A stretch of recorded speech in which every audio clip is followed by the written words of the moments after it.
صحرا میں، جنگلوں میں، بیابان میں پڑھو، مینار گر چکے ہو تم میدان میں پڑھو، یہ بے خبر زمانہ تمہیں کیا بتائے گا، کل ہونے والا کیا ہے یہ قرآن میں پڑھو۔ بڑے چھوٹے انداز میں، نرالے انداز میں جناب قاری فہیم الزمان صاحب جو اسی مدرسے کے استاد ہوتے ہیں، چھوٹے انداز میں تلاوت کلام اللہ پیش فرما رہے تھے، اور میرا دل تو سامعین اندر سے یہ کہہ رہا تھا کہ پڑھے جاؤ کلام الہی مخصوص لہجے میں، پڑھے جاؤ کلام الہی مخصوص لہجے میں، صفائی ہوتی جائے قلب کی ہر ایک لمحے میں۔ سامعین محترم، آپ جانتے ہیں، بخوبی علم ہے آپ کو کہ تلاوت کلام اللہ کے بعد یعنی اللہ رب العزت کے بعد اگر کوئی ذات لائق و فائق، قابل احترام، باعث برکت ہے، بھائی سمجھ میں آ رہی ہے آپ کی، تو وہ آمینہ کے لال، عبداللہ کے لخت جگر، اماں آمینہ کی آنکھوں کی ٹھنڈک، جسے قرآن جسے قرآن کبھی والضحیٰ کہتا ہے، کبھی واللیل اذا سجا کہتا ہے، کبھی طٰہٰ کہتا ہے، کبھی یاسین کہتا ہے، کبھی ما زاغ البصر کہتا ہے۔ اور یقین جانیے اگر میں اپنے ذوق میں کہوں تو جس رب نے پورا قرآن ہی محمد کی شان میں نازل کر دیا ہو تو اس نبی کا کیا کہنا۔ علماء دیوبند تو یوں کہتے ہیں کہ اے جنت تجھ میں حور و قصور رہتے ہیں، اے جنت تجھ میں حور و قصور رہتے ہیں، میں نے مانا ضرور رہتے ہیں، میرے دل کا طواف کر جنت، میرے دل میں حضور رہتے ہیں۔ جب یہ بات آگے بڑھی اور اردو ادب کے ٹائیگر جناب مرحوم ڈاکٹر راحت اندوری تک پہنچی تو ڈاکٹر راحت اندوری نے کہا کہ زمزموں کوثروں تسنیم نہیں لکھ سکتا، یا نبی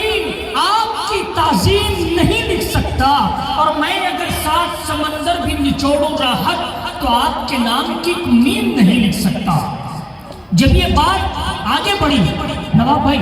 جب یہ بات آگے بڑھی اور ایک اور اردو ادب کے چمکتے ہوئے ستارے مرحوم جناب منور رانا تک پہنچی تو منور رانا نے نبی کی شان میں یوں کہا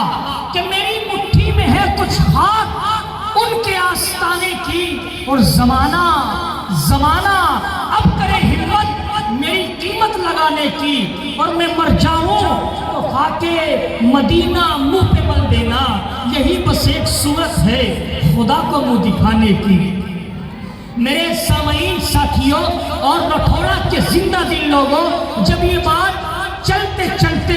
میرے شہر، محبتوں کے شہر مظفر نگر میں پہنچی تو مظفر نگر کا وہ شاعر جسے اردو ادب کی دنیا میں بڑی دھوم دھام کے ساتھ خالد زاہد مظفر نگری کے نام سے جانا اور پہچانا جاتا ہے،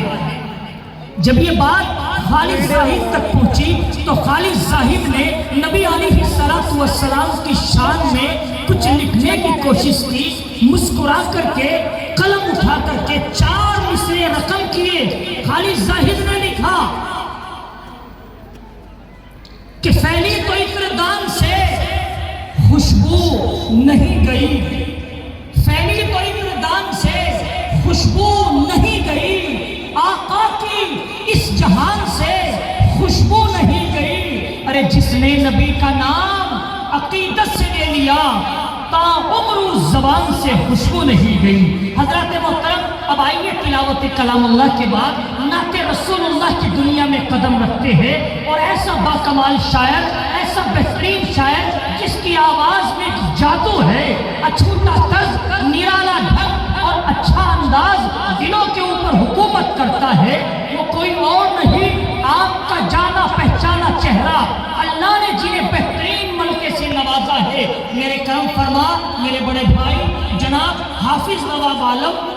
نواب صاحب تاولوی ہے۔ شکیل سکندرآبادی کے 4 مصروں سے آپ کی عدالت میں حافظ نواب عالم نواب صاحب تاولوی کو پیش کرنے کی جسارت کر رہا ہوں کہ انتہا کرتا ہے آغاز تیرے پڑھنے کا، اور جان پایا نہ کوئی راز تیرے پڑھنے کا، اور سننے والوں کو نواب تو دیوانہ بنا دیتا ہے۔ ہائے کیا خوب ہے انداز تیرے پڑھنے کا۔ جناب حافظ نواب عالم نواب صاحب تشریف لائے اور اپنے کلام سے ہم سامعین کو محظوظ فرمائے۔